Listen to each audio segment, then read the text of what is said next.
but it's my turn to carry on the amazing story of Adolphus Tips. Tuesday, December 28th, 1943. Our first night at Uncle George's, and it's cold, but there's something worse, much worse. Tips has gone missing. We haven't got her with us. We moved up here today. We were the last ones in the whole village to move out. Grandfather is very proud of that. We had lots of help. Mrs. Blumfeld came, so did Adie, along with half a dozen other Yanks. We couldn't have managed without them. Everything is here, all the tea chests, all the furniture. Most of it is stored in Uncle George's granary under an old tarpaulin.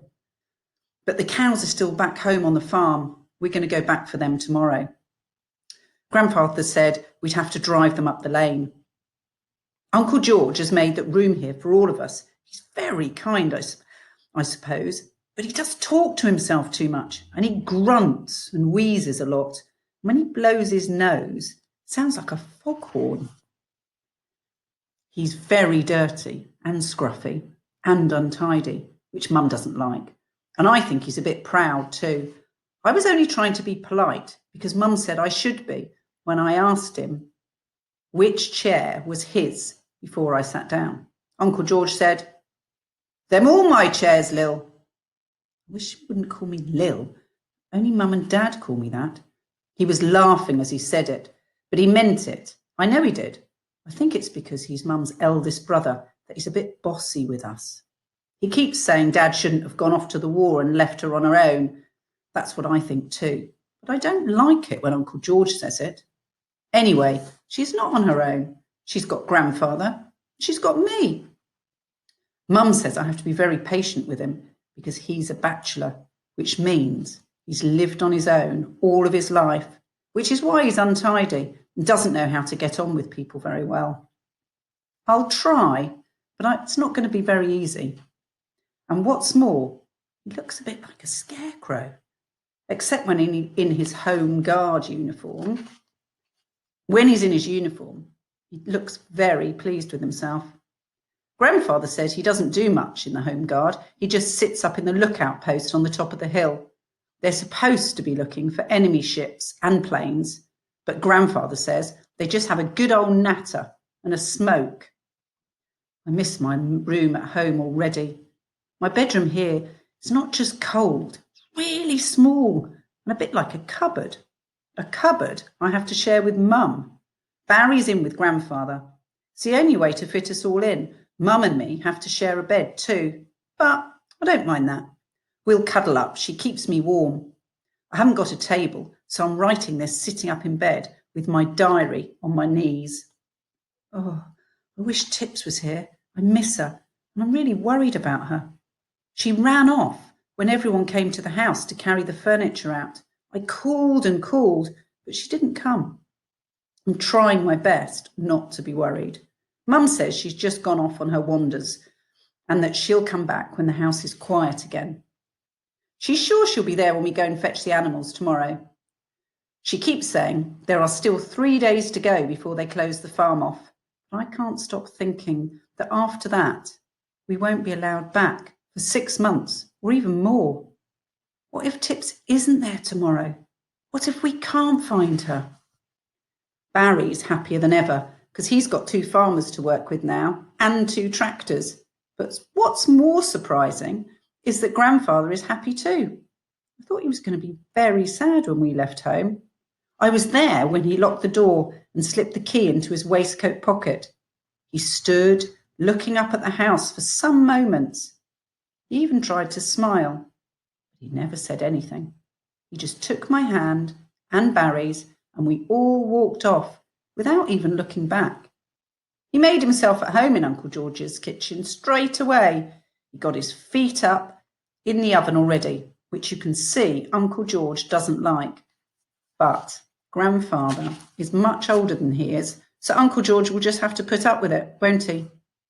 Ah, yes, I forgot. This afternoon, Adie introduced me to his friend Harry while they were carrying our kitchen table. He's from Atlanta too, and he's black like Adie is. They're both quite difficult to understand sometimes because they speak English differently from us. Adie does most of the talking. Harry's like my brother, Lily. Not my brother, if you get my meaning. Just my friend. Like twins, ain't we, Harry? Anyway, always on the lookout for one another.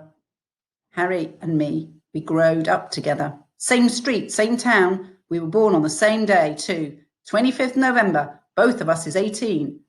But I'm the oldest by 6 hours. That's what our mamas told us, and they should know. Ain't that right, Harry? Harry just smiled at me, and he nodded. Harry didn't say much. Adie said, but he thinks real deep. The two of them worked together all day, fetching and carrying. They must be very strong too.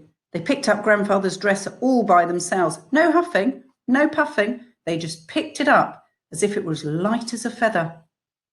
I keep thinking I hear Tips outside, but every time I look, it's Uncle George's ginger tomcat mewing round the yard. Oh, I just hope Tips gets on with Uncle George's cat. Tips doesn't much like other cats. But if I've got to be polite to Uncle George, then she'll just have to be polite to Uncle George's cat, won't she? This time tomorrow, Tips will be here, and everything will be just tickety-boo. That word always makes me smile, even when I'm sad, so I write it again. Tickety-boo, tickety-boo. The lamp's just gone out, so I suppose I'll have to finish now.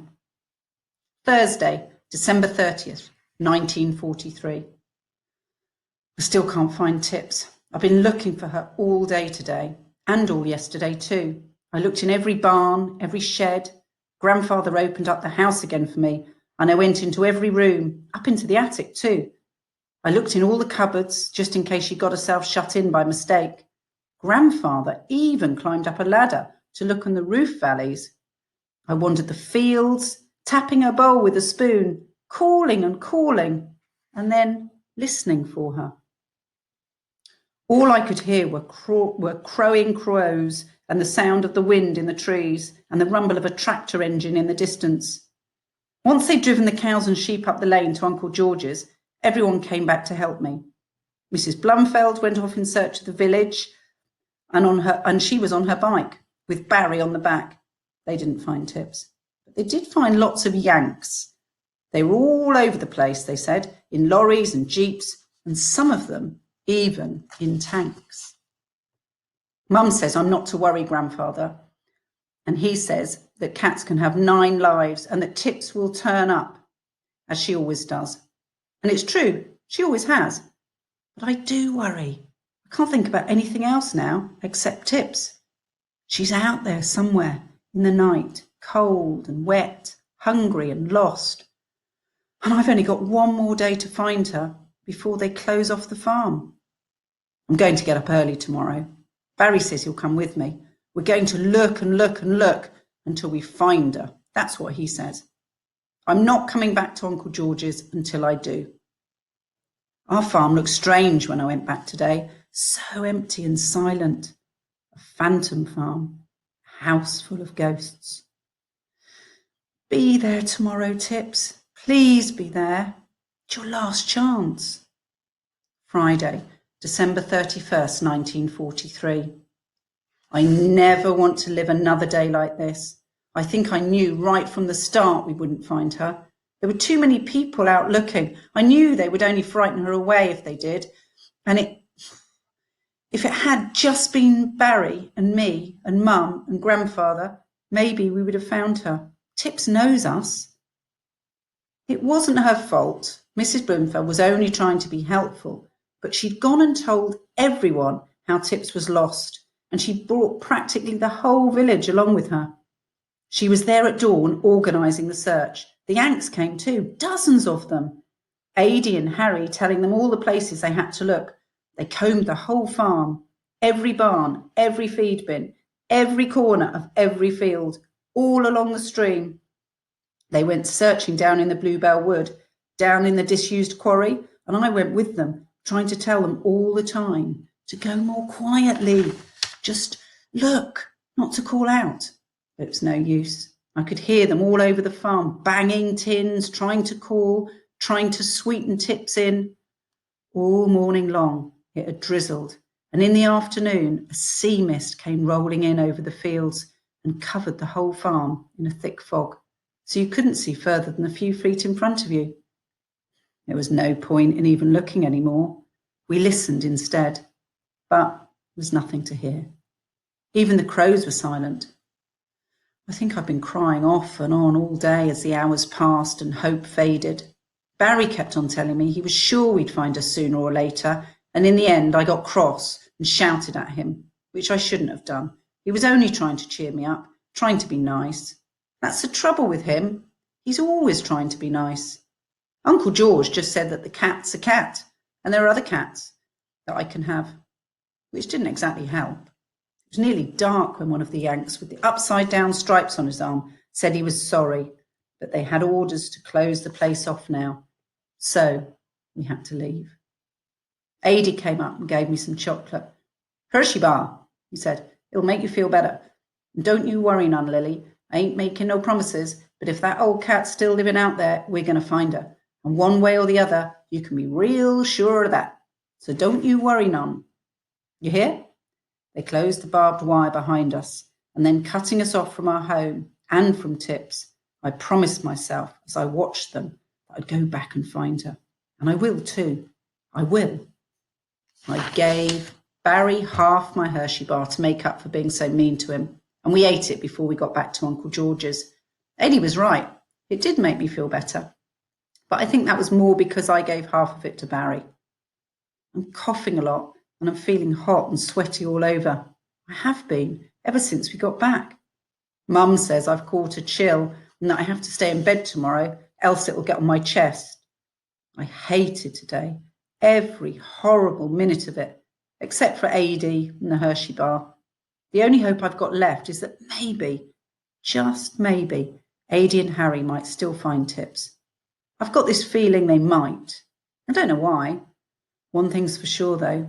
If they don't find her, then I'm going to crawl in under the wire and find her for myself. No matter what they say, they can put up all the barbed wire they like. They can shoot all the shells they want. Nothing's going to keep me out. I'm never, ever going to give up on Tips. Never. Let's see what happens in the next chapter.